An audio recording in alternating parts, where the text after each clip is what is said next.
Today we're riding the newest buses in Washington, D.C.'s Metrobus fleet. But after delivering these, the company that built them is closing its doors. Hey everyone, welcome to a brand new Trains Are Awesome video. I'm Tom. I'm in Washington, D.C., specifically in the Navy Yard neighborhood, and I'm going to ride a brand new battery electric bus today. Now recently here in D.C. we took delivery of a small fleet of electric buses, and if you've been on the buses here before, you may think that they all kind of look the same. Well, they all kind of do, because most of them are built by the same company. But not these new ones. These have been built by a company that has never built buses for DC before. They've built tons of buses for other American cities, but none for our Metro bus yet. So we'll see if Metro likes them or not. Except it doesn't really matter if they like them or not. Even if Metro wants more, they won't be able to order them. Today I'm going to ride what is and will be Metro's only fleet of Nova buses. Okay, we're riding Route C11, which originated at National Harbor. We're riding from Navy Yard to the end at L'Enfant Plaza. It should be just a few minutes before our Nova Bus LFSE Plus number 1040 shows up.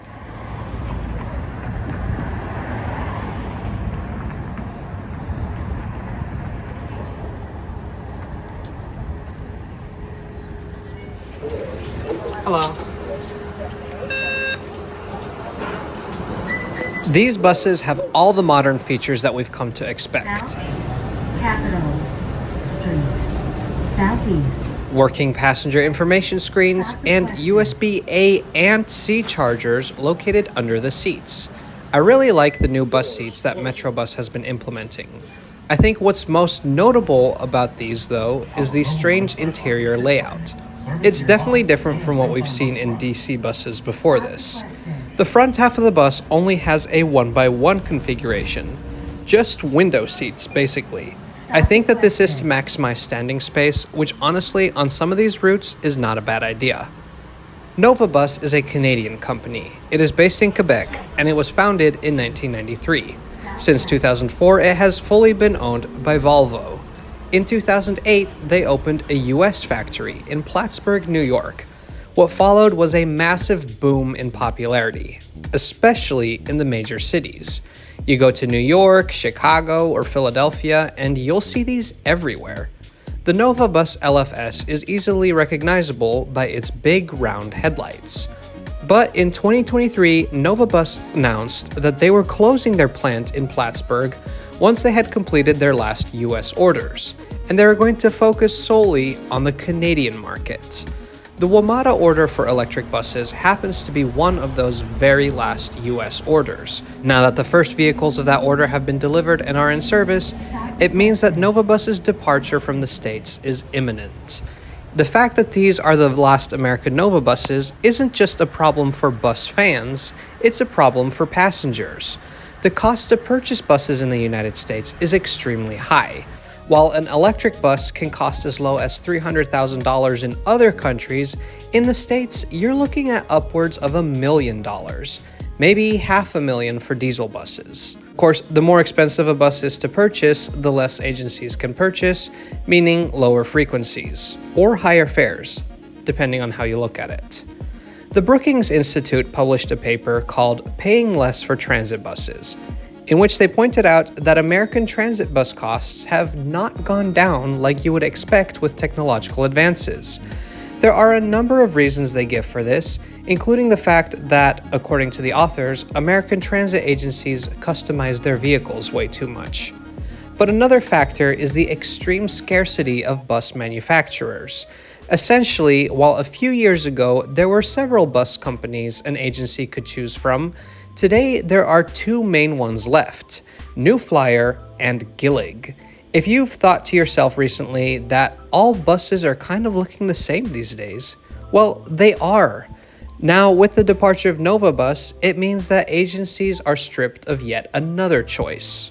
Orion stopped building buses in 2013, Nabi shut down in 2015, and Proterra went bankrupt in 2023. And sure, there are still some smaller manufacturers around, like Solaris or Eldorado, but they don't have nearly the capacity or the reach the big companies like Gillig and New Flyer do. There are many great bus builders around the world. In fact, I'd argue that buses in many countries offer a more pleasant experience than many American ones. So what's stopping any of them from selling their buses to the States? Well, the law, actually. The Buy America Act from 1982 requires that when a transit agency makes any purchase over $150,000 and that gets at least some of the funds from the federal government, must buy American materials. In other words, the buses and trains have to be built in the US. So any bus manufacturer that wants to sell in the US has to go through the risky, costly process of opening an American factory. Buy America is one of those things where my friends have really split opinions. I have good friends that heavily support Buy America and good friends that see it as a barrier to progress. Personally, and I know no one asked, but I'm usually a little bit skeptical of protectionist policies in general. Jobs are, of course, very important, but transit, in my view, is first and foremost about moving people in the best way possible. And in cases like this, I do think that Buy America can get in the way of better transit by limiting what vehicles agencies have access to. I don't think that no company will ever try to enter the US market again. But by the time one does and succeeds, years will pass and we will only have strengthened the existing duopoly more.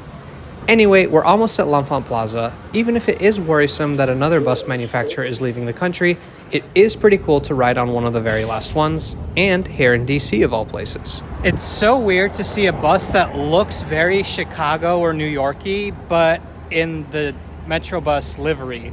I stepped on board and it immediately had that new bus smell, but like specifically that new Nova bus smell. And the reason I feel like that's a separate smell is because when I lived in Chicago, the CTA was getting a lot of these and they had a very distinct smell. And so it's kind of nostalgic to step aboard a new Nova bus again.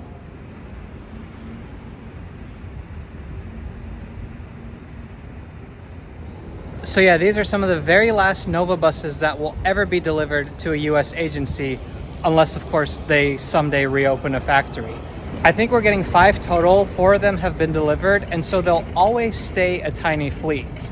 I think they're gonna be like the holy grail for bus fans here in DC. Like if you catch a Nova bus, it's a good day. I enjoyed riding them, even if they have the weird front layout compared to normal buses here.